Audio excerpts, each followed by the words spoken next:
Hey, what's going on, you guys? Nick here with Nick Strength and Power. I've got a couple of interesting stories for you guys today. This might be the last video of 2023. Today is December 30th. So the first story I want to start with today, the latest physique update from GoodVito, Vitaly Ugonikov. This is really the first video of him back to fully training after this big hernia surgery that he had a few weeks ago. Now, what we do know about GoodVito is he was supposed to compete late this year before the Olympia. He's going to do some of those last-minute qualifiers, and he was unable to get the visa to do some of the international competitions, and that's the reason why he was unable to do those shows. It wasn't because of the hernia. It was because of visa issues. And then he was also having a baby around that same time, so he kind of just decided he's going to take the rest of the year off, even though he was trying to get in this year's Olympia, and he's going to focus on next year. So for those of you that don't know, GoodVito is a Russian bodybuilder. He's not from Brazil, but he's training in and living in and competing out of Brazil right now. So what we also know is that he plans on making his pro debut at the Arnold Classic Brazil, where I think he's probably going to have his hands full. I think that lineup's going to be pretty tough, but that's just a few months away. That's in April 5th through the 7th. So he had December, he's going to have January, February, and March, so about 4 months to try to fully recover from this hernia surgery. And you can see, even in this training video, even though he doesn't directly show it much, if you look near his belly button area, it was an umbilical hernia, so that's where it was. You can still see basically the hernia where it was. And obviously, he just had this surgery a few weeks back, so I guess the question is this going to be something that's an issue for him when he makes his pro debut? Is it just something that's going to take time? Once he's fully recovered from the surgery, maybe it won't be as noticeable. You know, and I guess it's a fair question to say, could this be something that stunts the early career of GoodVito? I mean, this was something that Phil Heath was dealing with, and Phil Heath was one of the best bodybuilders of all time, and it was something that affected his career. I think that's kind of undeniable at this point. So if it could affect someone like Phil Heath, who was way ahead and way beyond what GoodVito is now, could this be something that really affects GoodVito's career? I think is a valid concern. Then I think the other question is really, why are these visa issues happening with him? Why is he unable to compete internationally in European shows? I believe the shows that he was trying to compete in were in Italy and Spain, and he couldn't make it to either of those. Could there be some legal issues there? Because we've obviously seen these other Brazilian bodybuilders, Rafael Brandao and Horse MD, Ramon Dino. These are good examples, but especially Horse, he was able to travel freely. He's coming to America. He's already been to America, but he's coming to America to do the Arnold Classic. He ended up being sick for some of them, but he traveled to a couple of those European shows. He was going to travel to Japan shortly after that, but he had to miss that because he was sick.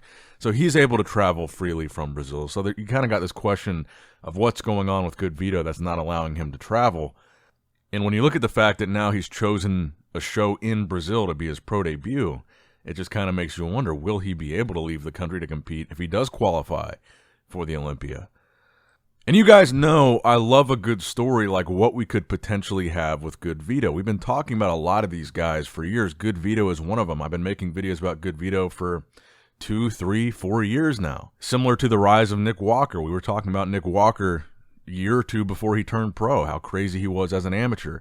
We were talking about Michael Krizo for years before he turned pro. Even Neckzilla we've talked about for a couple years before Rubiel really made this impact this past year. Andrew Jacked, another one. A lot of these guys that are really hitting the scene are guys that we have seen coming. We look at these guys and say, wow, for a guy that hasn't made his pro debut, or for a guy that's an amateur, or for a guy that we haven't seen stand next to the best of the best, you look at his physique, and a guy like GoodVito, he does really have a quality physique. He really does. He really has that potential.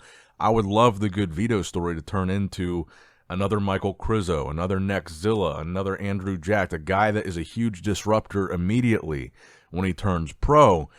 But I'm wondering now, if he does, say he is able to go to this Arnold Classic Brazil and win, qualify for the Olympia, will we even see him there is the question. I'm still very optimistic, but I just feel like with GoodVito, there's been a lot of delays and a lot of road bumps along the way after earning his IFBB Pro card. It just feels like it's going to take some time for us to see him on stage. Now, next up in the news, we mentioned the Arnold Classic. I want to talk a little bit more about this. So the Arnold posted on their social media yesterday that Andrew Jacked is now confirmed for the Arnold Classic Ohio. I think that's noteworthy because if you look at the original picture of the competitor list for the Arnold, you had Hadi Chupin, Andrew Jacked, and Neckzilla Rubiel Mosquera at the bottom of that list. And underneath their names, you had that they were possibilities. You had that they were pending. So now Andrew Jacked has switched from pending to confirmed. And I'm guessing by the fact that they only announced Andrew Jacked, that Hadi Chupin and Rubiel still fall under that pending category. So they don't know for sure that they're going to be there. But I did think it was interesting that they both were confirmed, or they both were on the list for the Arnold Classic UK as well. So I think that's a pretty big commitment from both of them. And when I spoke to the Arnold promoter, it sounded like they were the most unsure about Rubiel. And with Hadi, it was more a matter of putting pending because he is such a big promise. They didn't want to have his name on that list if by some small chance there's a reason he can't come, because he has historically had some visa issues. He has had some travel issues. It sounds like he's committed to competing, but just off that small chance that there might be something that goes wrong or he can't get there, they wanted to put that pending just in case. But the impression that I got was that they were very confident that Hadi would be there, and Rubiel was really the biggest one that seemed to be a maybe. So I just wanted to make sure I included that now we know Andrew Jacked is confirmed. Now, there's a couple guys I want to talk about here that are doing the Arnold Classic. One of them is Justin Rodriguez. A couple years ago when Justin did the Arnold Classic, he looked fantastic at prejudging. People were even making the argument that at prejudging of that Arnold, Justin could have won the show. And then he came off way, way off at the night show and faded. And really, ever since, well, not that show, but the Boston show after that, from that Boston show that he did, it was really like he just kept getting worse and worse from there, and his body just looked tired. He wasn't really winning. But to be fair, this time around, it looks like he's taken a pretty significant break. And he posted a couple updates, this one being the update that he posted today, which was the front double bicep. But the more impressive one that he posted was this most muscular shot that he posted a couple days back.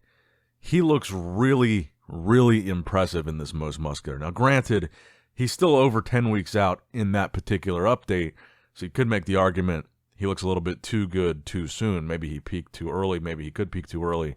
But he does look phenomenal in this picture. He looks dry. He looks grainy. He looks conditioned.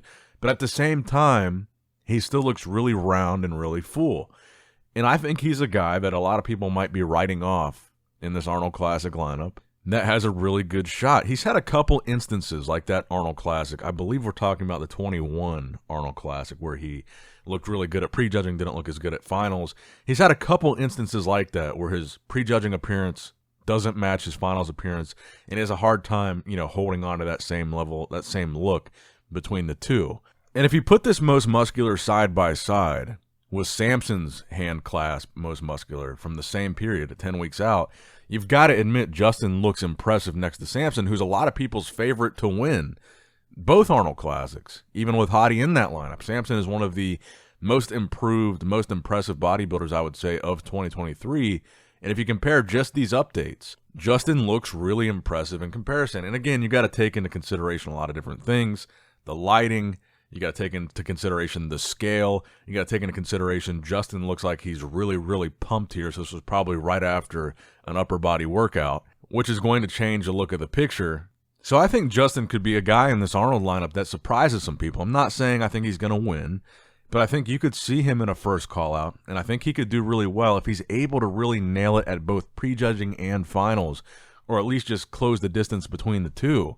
He's really a guy that can be dangerous. He's just been very inconsistent up until this point, so it's really hard to have him in that conversation with a lineup like this. But undeniably, in this 10 weeks out update, he's one of the more impressive-looking guys so far.